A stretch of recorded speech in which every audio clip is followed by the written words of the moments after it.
నమస్తే, నా పేరు Shivaji. Welcome to our channel. Jaganmohan Reddy గారు నిన్నేదో ఒక అంతర్గత సమావేశం పెట్టుకున్నారు, విద్యార్థుల అంతర్గత సమావేశం అంట. మొన్న వైజాగ్లో ఆ విద్యార్థి విభాగానికి సంబంధించినటువంటి ఆ అధికార ప్రతినిధో లేకపోతే అధ్యక్షుడో తెలియదు, కానీ ఆయన డ్రగ్స్ కేసులో ఇరుక్కోవడం జరిగింది. అది పక్కన పెడితే ఇప్పుడైతే విద్యార్థినులకు సంబంధించి ఏదో సదస్సు పెట్టుకున్నాడు, బాగానే ఉంది. ఈ సదస్సులో ఆయన మాట్లాడతాడు, గూగుల్ నేనే తెచ్చాడు అంటున్నాడు. సార్, మీరు కన్ఫ్యూజ్ అవుతున్నారు. గూగుల్ వేరే, న్యూడిల్స్ వేరే. మనం తెచ్చింది న్యూడిల్స్, ఇది గూగుల్. ఇది గూగుల్ నేనే తెచ్చానంటే మీ ఎదురుగా కూర్చున్నటువంటి మీ విద్యార్థులు ఎవరైతే ఉన్నారో, వైఎస్ఆర్సీపీ విద్యార్థి విభాగం ఆ ప్రతినిధులు ఎవరైతే ఉన్నారో వాళ్ళు కూడా నమ్మరు.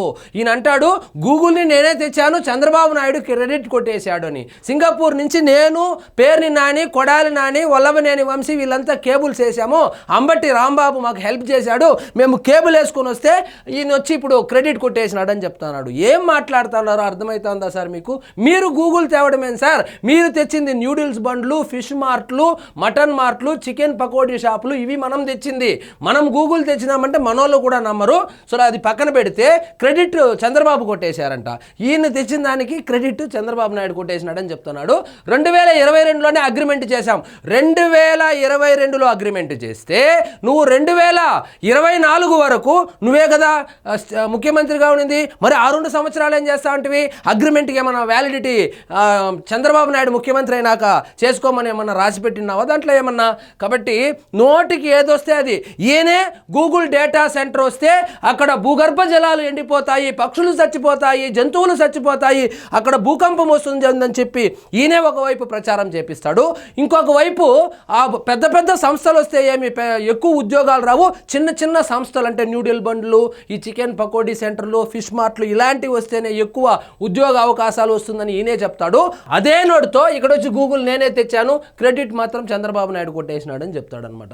ఇక నుంచి జనంలోనే ఉంటా. ఎక్కడ యా ఊరు జనంతో? కర్ణాటక జనంతోనా, ఆంధ్రప్రదేశ్ జనంతోనా అనేది కొంచెం క్లారిటీ ఇస్తే బాగుంటుంది.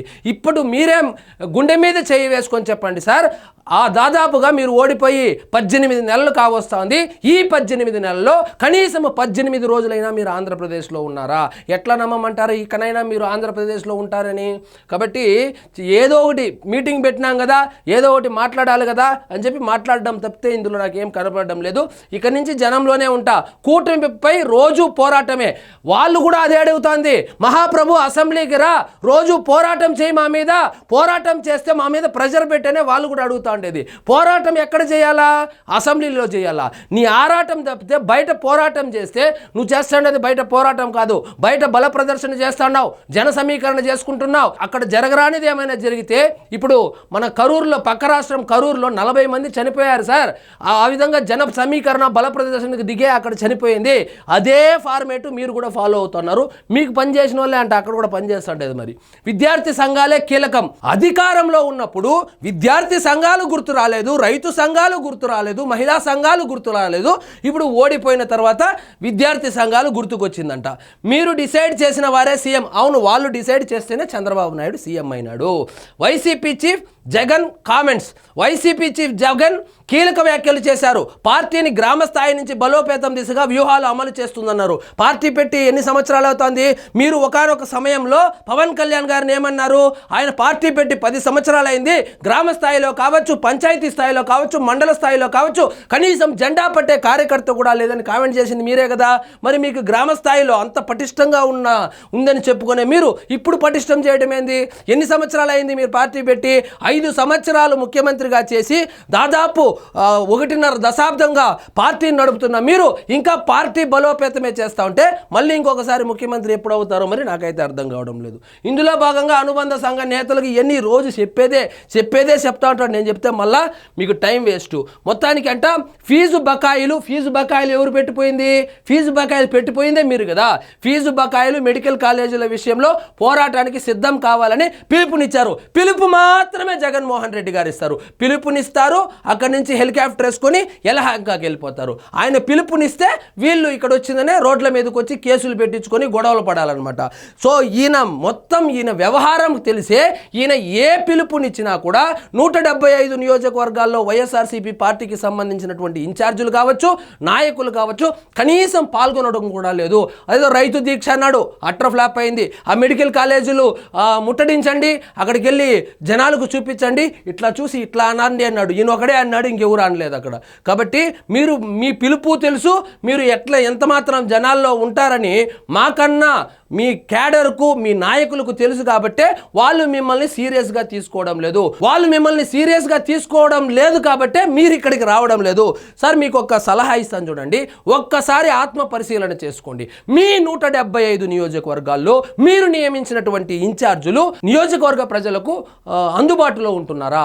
ఎంతమంది బెంగళూరులో ఉంటున్నారు, ఎంతమంది హైదరాబాద్లో ఉంటున్నారు, ఎంతమంది చెన్నైలో ఉంటున్నారు, ఎంతమంది విదేశాలకు వెళ్ళిపోయారు, ఎంతమంది జైల్లో ఉన్నారు? ఈ లెక్క మొత్తం తీస్తే నియోజకవర్గ స్థాయిలో అవైలబిలిటీ ఉండేది 0 సార్. ఎవ్వరు మీరు అనుకున్నట్లు మీ కార్యకర్తలు మాత్రమే నియోజకవర్గాల్లో ఉంటున్నారు. మీ పార్టీకి సంబంధించి ఏ ఇన్ఛార్జ్ కూడా నియోజకవర్గ స్థాయిలో అందుబాటులో ఉండడం లేదు, జనాల్లో ఉండడం లేదు.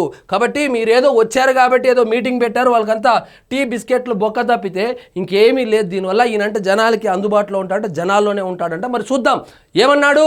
సంక్రాంతి పోయింది, మళ్ళీ దీపావళి పోయింది, మళ్ళీ క్రిస్మస్ అన్నాడు, మళ్ళీ ఇప్పుడు వచ్చిందనే మళ్ళీ ఎప్పుడో 2027 ఎప్పుడు అంటున్నాడు. అప్పటి నుంచి అంటే పాదయాత్ర కూడా చేయబోతాడంట. మంచిది, చేయండి. మేము కూడా ఎక్స్పెక్ట్ చేస్తూ ఉండేది ఏంటంటే, మీకు ప్రధాన ప్రతిపక్ష హోదా లేనప్పటికీను మీరు ఒక బాధ్యతాయుతమైనటువంటి రాజకీయ పార్టీ నడుపుతున్నటువంటి అధ్యక్షుడిగా జనాల్లో ఉండండి, జనాల్లో కూటమి పార్టీకి సంబంధించినటువంటి తప్పొప్పులను ఎత్తి చూపండి, అసెంబ్లీకి వెళ్ళండి, అక్కడ మీ గలం వినిపించమనే కదా మేము కూడా 18 నెలలుగా అడుగుతా ఉండేది. సో మేము 18 నెలలుగా అడుగుతా అంటే పట్టించుకోకుండా ఇప్పుడు కొత్తగా వచ్చి ఆయన జనాల్లోకి అయితే వెళ్తాడంట, జనాల్లోనే ఉంటాడంట. మరి చూద్దాం ఎంతవరకు నిజమో ఇది. సో ఇదండి ఈరోజు మన టాపిక్. మీకు ఈ వీడియో నచ్చినట్లయితే లైక్ చేయండి, షేర్ చేయండి, ఛానల్ మాత్రం సబ్స్క్రైబ్ చేసుకోవడం మర్చిపోవద్దు.